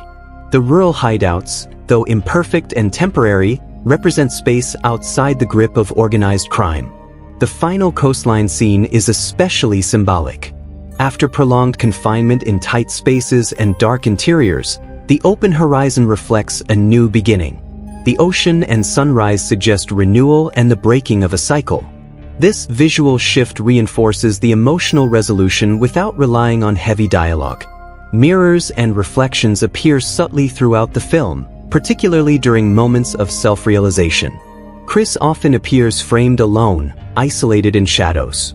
These compositions reflect his internal conflict. He is a man divided between past actions and present responsibility. Vicente, on the other hand, is frequently shown surrounded by symbols of power but visually separated from genuine human connection. His isolation is different. It is built on ego and dominance rather than guilt. El Corvo's character represents symbolic discipline and loyalty. His precise fighting style contrasts with Kris's more emotional combat. This difference reflects two approaches to violence. El Corvo symbolizes order without morality. He follows commands with efficiency but rarely questions them. As Vicente's instability grows, El Corvo's silent observation hints at the limits of blind obedience. His eventual defeat and survival suggest that discipline without ethical grounding cannot sustain power indefinitely. Weapons in the film also carry symbolic weight. Firearms are tools of authority within Vicente's empire. They represent control from a distance. In contrast, the most important confrontations between Kris and El Corvo are resolved through hand-to-hand combat. This shift from distant to personal violence symbolizes direct accountability. The final fight forces both men to confront each other without intermediaries. The progression of light and darkness throughout the film holds meaning as well. Early scenes are dominated by shadows and muted tones. As the story moves toward resolution, lighting gradually becomes more open and natural. The transition from night assaults to sunrise imagery reinforces the theme of moving from corruption into clarity. Another subtle symbol is silence. El Corvo's minimal dialogue and Kris's restrained speech represent internal struggle and control. Vicente's increasingly loud and emotional outbursts symbolize loss of discipline. The way characters use or avoid words reflects their psychological states. Overall, the symbolism in Diablo strengthens its core themes without becoming overwhelming. The title, environments, lighting, and character contrasts all work together to suggest that the true enemy is not just an individual villain, but a cycle of power, fear, and violence. By breaking that cycle, the characters redefine what strength truly means. Although Diablo 2025 is primarily structured as a high-intensity action thriller, it carries subtle social and political commentary beneath its surface. The film does not present overt political speeches or explicit social critique. Instead, its commentary emerges naturally through character dynamics, power structures, and the consequences of corruption. One of the clearest social themes in the film is the portrayal of organized crime as a system built on fear rather than loyalty. Vicente's empire operates through intimidation, violence, and manipulation. His authority is sustained not by trust, but by threat. This dynamic reflects broader commentary on authoritarian leadership structures. When leadership relies solely on fear, it becomes unstable. As soon as fear weakens, the entire structure begins to collapse. Vicente's downfall illustrates how power without moral legitimacy cannot endure long-term pressure. The film also comments on generational consequences of crime. Elisa represents the next generation inheriting the results of decisions made by powerful figures before her. She grows up surrounded by wealth funded by violence. However, she is never given the opportunity to choose that life. This dynamic mirrors real-world situations where children are shaped by systems they did not create. The story suggests that breaking harmful cycles requires conscious rejection of inherited power. Elisa's decision to leave her father's empire reflects a social message about agency and responsibility. Human trafficking and exploitation are referenced as part of Vicente's criminal operations. While the film does not dwell heavily on graphic detail, it acknowledges the existence of systemic abuse within organized crime networks. This inclusion broadens the stakes beyond personal revenge. Kris's fight becomes not only about protecting Elisa, but also about exposing a corrupt system. By forcing Vicente's crimes into the open, the narrative shifts from private conflict to social accountability. The exposure of corruption suggests that justice must involve dismantling systems, not just defeating individuals. The theme of corruption also carries political undertones. Vicente's ability to operate a large criminal enterprise implies either compromised institutions or ineffective enforcement.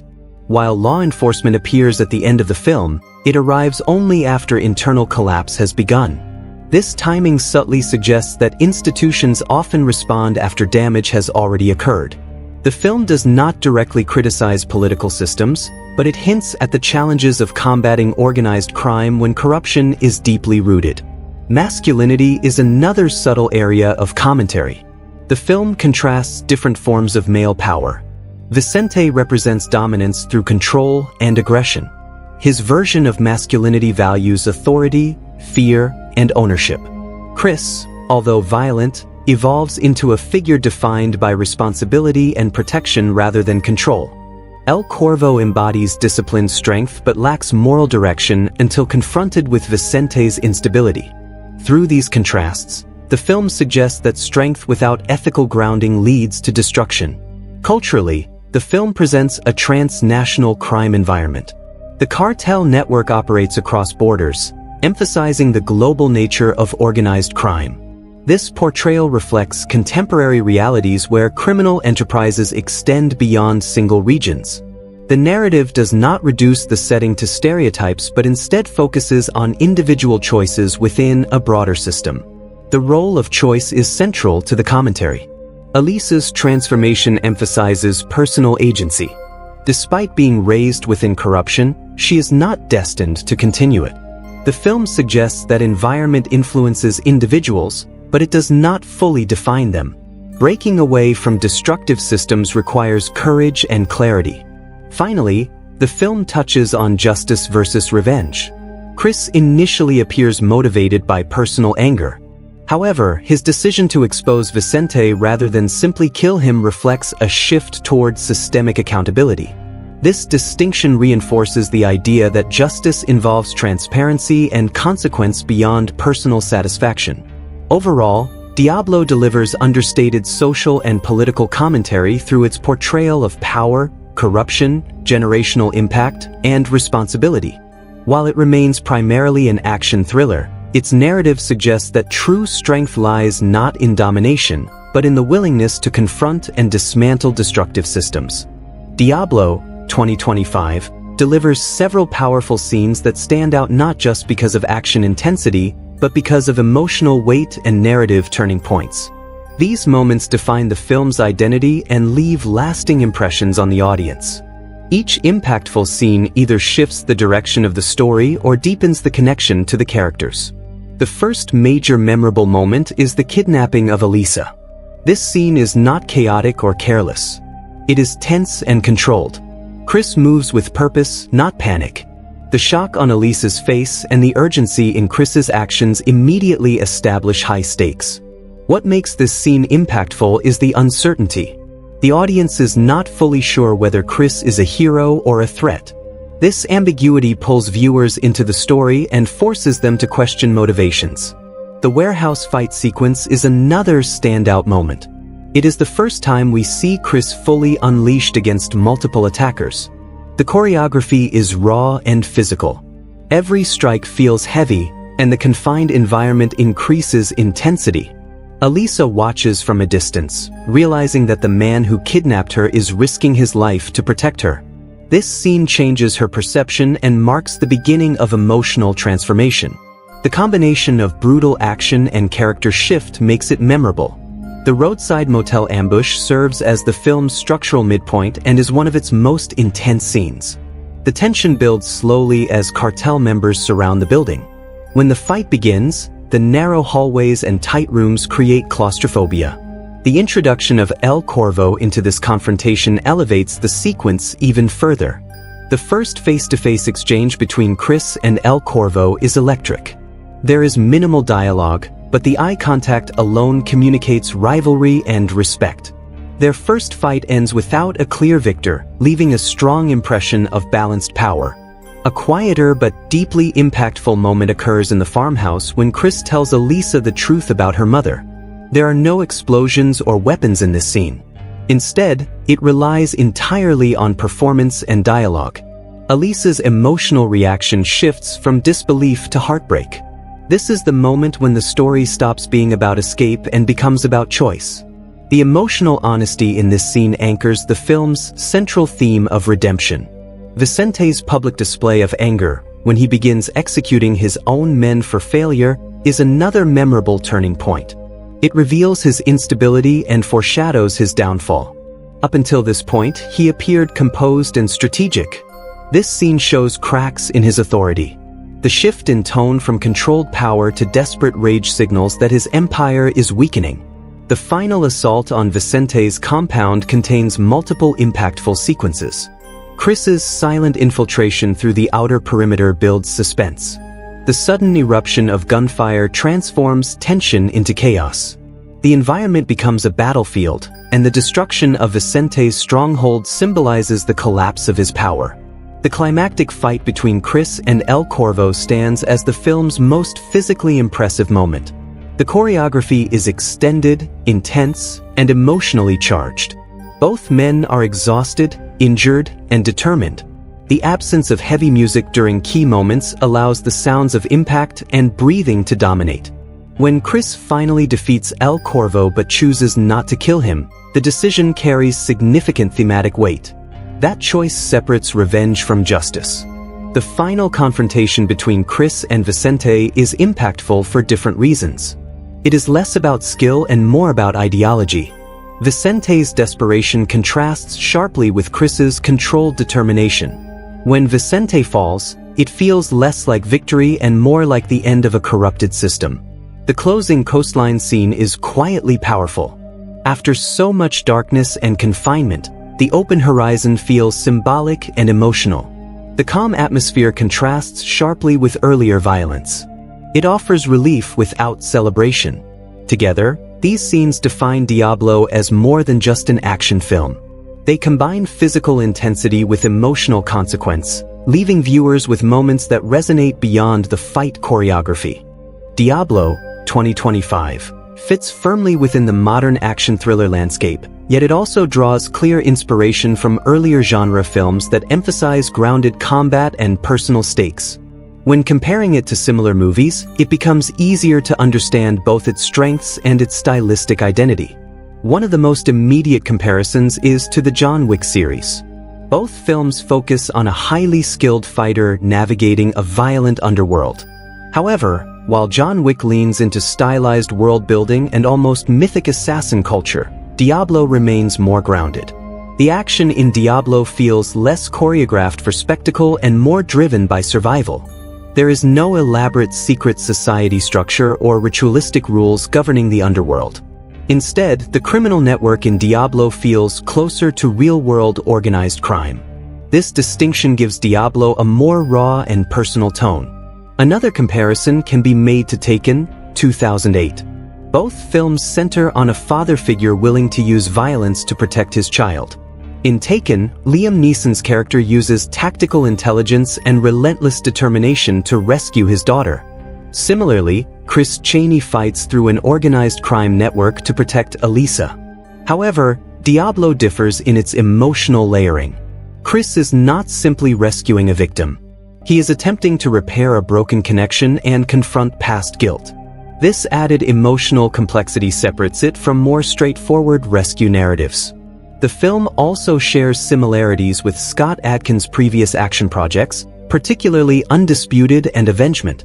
In those films, Adkins portrays intense fighters navigating violent systems. However, Diablo presents a more restrained and emotionally grounded version of his on-screen persona. In Undisputed, the focus is heavily on tournament-style combat. In Avengement, revenge drives the story with aggressive pacing.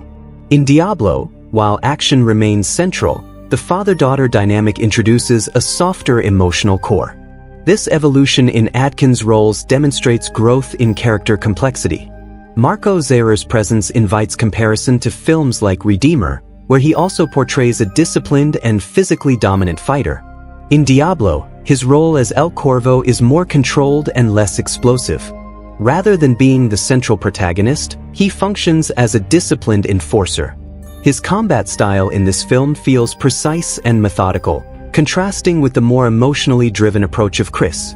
This dynamic resembles classic rival fighter narratives seen in martial arts cinema. From a structural standpoint, Diablo echoes elements of classic revenge thrillers from the 1980s and 1990s. Films like Man on Fire combine emotional motivation with escalating violence. However, Diablo avoids heavy melodrama and instead keeps dialogue restrained. Its pacing is tighter, and it does not rely on extended montage sequences. The storytelling feels modern in efficiency while rooted in traditional action foundations. In terms of directing style, the film aligns with other grounded action productions that prioritize practical effects over excessive CGI. Compared to highly stylized action movies that use exaggerated slow motion and flashy visuals, Diablo chooses simplicity and clarity. This approach places it closer to practical combat films rather than fantasy-driven blockbusters. Thematically, Diablo aligns with films that explore redemption through violence. However, it distinguishes itself by emphasizing exposure of corruption rather than simple execution of villains. Kris's decision to expose Vicente instead of killing him outright adds a moral dimension that some revenge films avoid. Overall, Diablo stands comfortably among modern action thrillers while maintaining its own identity. It borrows structural elements from successful predecessors but avoids excessive stylization. Its grounded tone, disciplined choreography, and emotional restraint position it as a focused and mature entry within the genre. The ending of Diablo 2025 brings together the film's action, emotional conflict, and thematic messages in a way that feels decisive yet reflective. While the final act is intense and violent, the resolution itself is more about transformation than destruction. To fully understand the ending, it is important to look at both the physical events and the symbolic meaning behind them. The climax begins with Kris Chaney launching a direct assault on Vicente's compound. Up until this point, the story has been driven by pursuit and survival. In the final act, that dynamic shifts. Kris is no longer running. He chooses confrontation. This decision represents a turning point in his character arc. Earlier in the film, he is motivated partly by guilt and anger. By the end, his motivation is clear and focused. He wants to end the cycle of control and violence that threatens Elisa's future. The final fight with El Corvo is central to understanding the ending. El Corvo represents discipline and loyalty within a corrupt system. When Kris defeats him but chooses not to kill him, the moment carries significant meaning. Throughout the film, violence has been portrayed as necessary but costly. By sparing El Corvo, Kris rejects blind revenge. He proves that he is not driven purely by rage. This act of mercy signals his internal change. He is no longer the man hiding from his past mistakes. He is making conscious moral decisions. The confrontation with Vicente shifts from physical dominance to ideological conflict. Vicente defends his empire as a structure of strength and survival. Kris challenges that belief by exposing its foundation of exploitation and fear. Instead of executing Vicente immediately, Kris forces the truth into the open. This decision reinforces one of the film's core messages. Justice is more powerful than revenge. By exposing Vicente's crimes, Kris ensures that the system itself collapses, not just the man at the top. Vicente's fall from the balcony is symbolic as well as literal. His physical fall mirrors the collapse of his authority. He spent the entire film positioned above others, both emotionally and physically within his fortified compound. His final moment strips him of that elevation. The fall represents the inevitable downfall of power built on corruption and ego.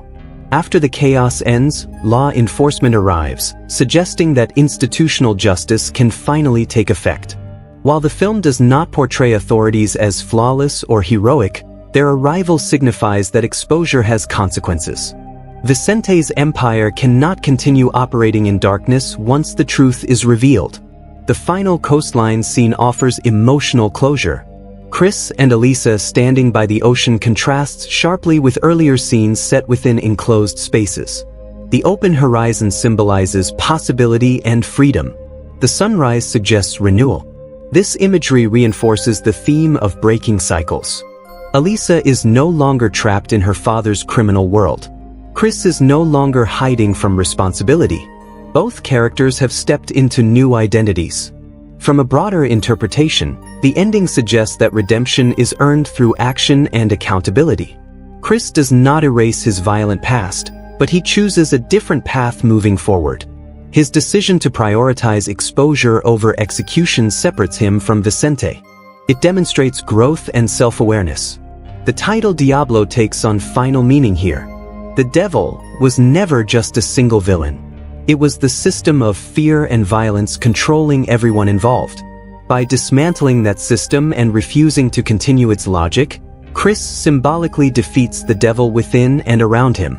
Ultimately, the ending of Diablo closes the story with hope rather than triumph.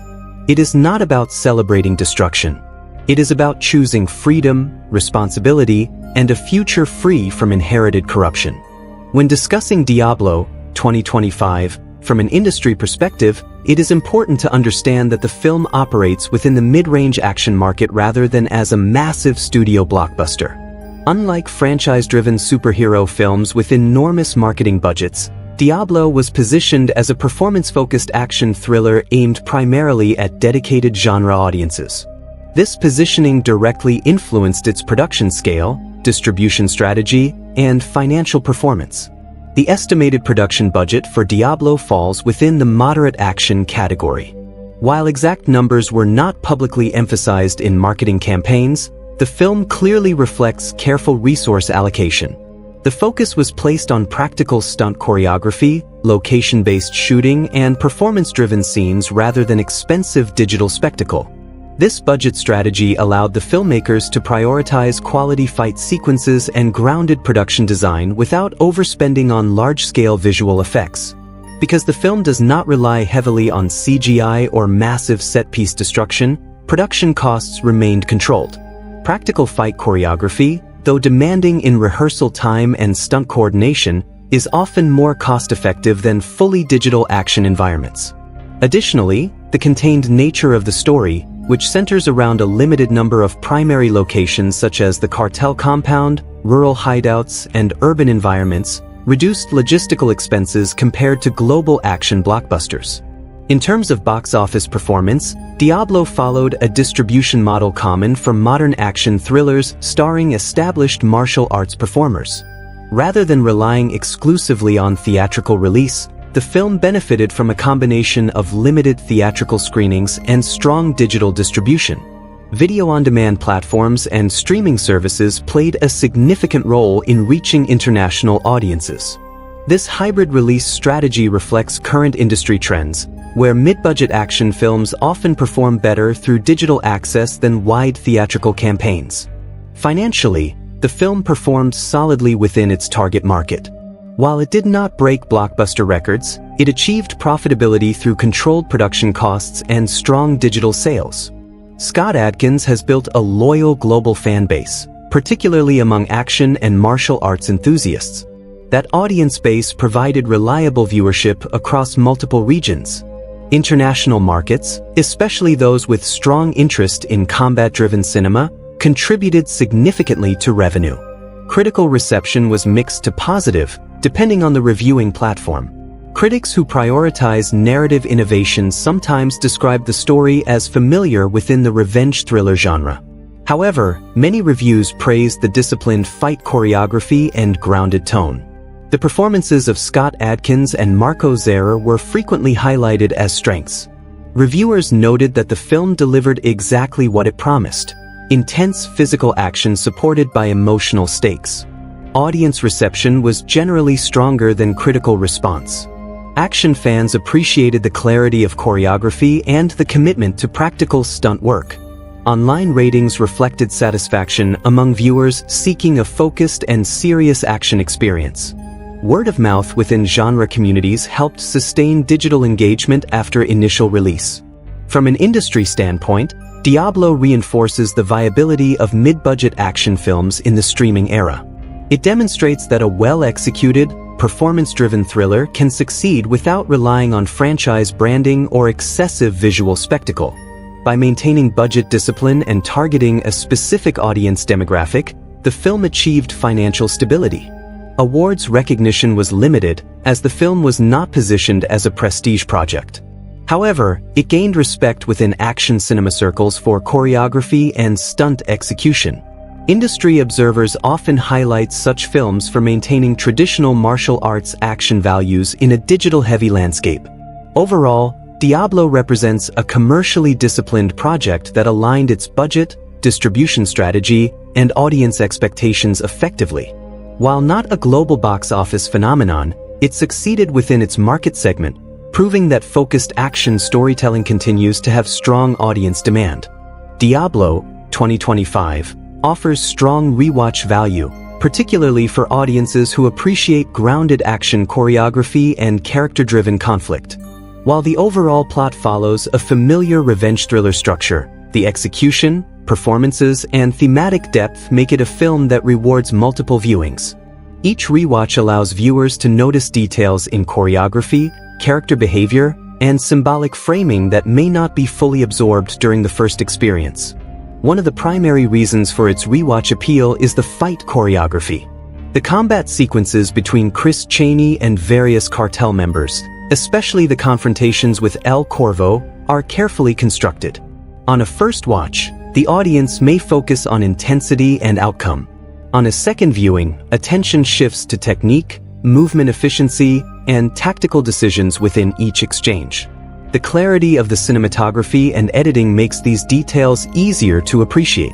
Fans of martial arts cinema often return to films specifically to analyze combat rhythm and physical performance, and Diablo supports that kind of detailed observation. Another factor contributing to rewatch value is character development. The emotional progression between Kris and Elisa unfolds gradually. On initial viewing, the tension of pursuit dominates the experience. On later viewings, viewers can better track subtle shifts in trust, tone of voice, and body language. Moments that seemed brief may carry deeper significance when understood in context of the full arc. Kris's restrained performance contains small expressions of vulnerability that are easier to recognize after knowing how the story concludes. The film's thematic layers also enhance repeat engagement. Themes of redemption, freedom, and breaking cycles become more apparent when the audience is no longer focused solely on plot twists. For example, the symbolism of enclosed spaces versus open landscapes gains stronger meaning when viewed through the lens of Elisa's emotional journey. Similarly, Kris's decision to expose Vicente rather than immediately execute him feels more intentional and layered on a second viewing. Pacing plays an important role in replay value. Because the film maintains tight narrative focus without excessive filler, it remains engaging even when the audience already knows the outcome. Scenes move efficiently, and transitions are smooth. There are no long stretches that feel unnecessary. This streamlined structure makes the film accessible for repeat watching without fatigue. Audience takeaway from Diablo extends beyond action spectacle. At its heart, the film communicates that strength is defined by responsibility rather than domination. Kris's transformation from isolated fighter to protective father emphasizes the importance of accountability. Viewers are left with the message that confronting past mistakes is necessary for meaningful change. This emotional takeaway resonates more deeply than simple revenge satisfaction. The father-daughter dynamic also leaves a lasting impression. Elisa's journey from controlled privilege to chosen freedom encourages reflection on agency and independence. The film subtly reminds audiences that inherited circumstances do not determine future identity. This idea adds emotional weight that lingers beyond the final scene. For action fans specifically, the film reinforces appreciation for practical stunt work in an era dominated by heavy digital effects. The physical authenticity of the fights creates a sense of craftsmanship. Viewers who value traditional martial arts performance are likely to revisit the film as an example of disciplined action filmmaking. Even the ending contributes to rewatch value. The quiet coastline scene contrasts sharply with earlier chaos. Knowing the full story enhances the emotional impact of that final image. It serves as a reminder that resolution does not require celebration, only closure. Overall, Diablo offers rewatch appeal through technical precision, character nuance, and thematic clarity. It satisfies immediate action expectations while leaving viewers with reflective questions about power, redemption, and freedom. That balance ensures the film remains engaging beyond a single viewing. If you are interested in watching Diablo 2025, the viewing options reflect the modern distribution model for mid-budget action thrillers. Unlike major franchise blockbusters that dominate global theaters for extended periods, films like Diablo typically follow a hybrid release strategy. This means audiences can access the movie through a combination of limited theatrical screenings and digital platforms. At the time of its release, Diablo had select theatrical showings in certain regions. These screenings were often targeted toward markets with strong interest in martial arts and action cinema. However, the primary method of access for most viewers has been through digital rental and purchase platforms. Video-on-demand services allow audiences to rent the film for a limited viewing window or purchase a permanent digital copy. This approach provides flexibility, especially for viewers who prefer home viewing over theater attendance. Streaming platforms also play a key role in accessibility. Depending on regional licensing agreements, Diablo may become available on subscription-based streaming services after its initial rental window. Availability can vary by country, as distribution rights are often divided across different territories. For this reason, viewers should check major streaming platforms in their region to confirm current availability. For those who prefer physical media, Blu-ray and DVD editions are often released following the digital launch. Physical copies are particularly appealing to action film collectors and fans of Scott Adkins' work. These editions sometimes include bonus content such as behind-the-scenes footage, interviews, or commentary tracks. While special features depend on the distributor, physical media can offer additional insight into stunt coordination and production design for viewers who want a deeper look into filmmaking techniques. Home viewing is especially effective for a film like Diablo because of its tight framing and controlled cinematography. The action sequences are clear and well-lit, making them easy to follow even on smaller screens. A high-definition television with a solid sound system enhances the experience, particularly during intense fight scenes where sound design plays an important role. Crisp audio allows viewers to fully appreciate the impact of physical combat and environmental effects. If you prefer a cinematic atmosphere at home, consider dimming lights and minimizing distractions.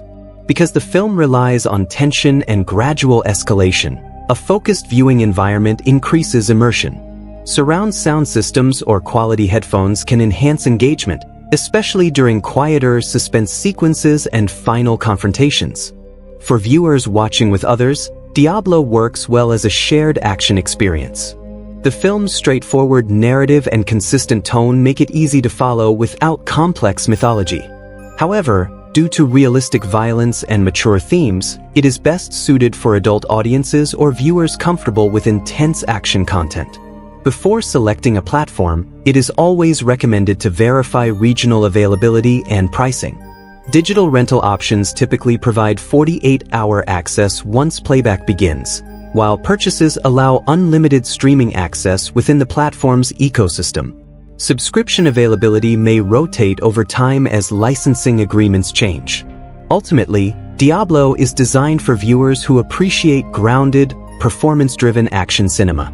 Whether watched in a limited theatrical setting, through digital rental, or via physical copy, the film's disciplined choreography and emotional core translate well across formats. By choosing a high-quality viewing setup and minimizing interruptions, audiences can fully experience the tension, intensity, and thematic depth that define Diablo. If you like this video, don't forget to hit the like button, share your thoughts in the comments, and subscribe for more gripping movie explanations like this.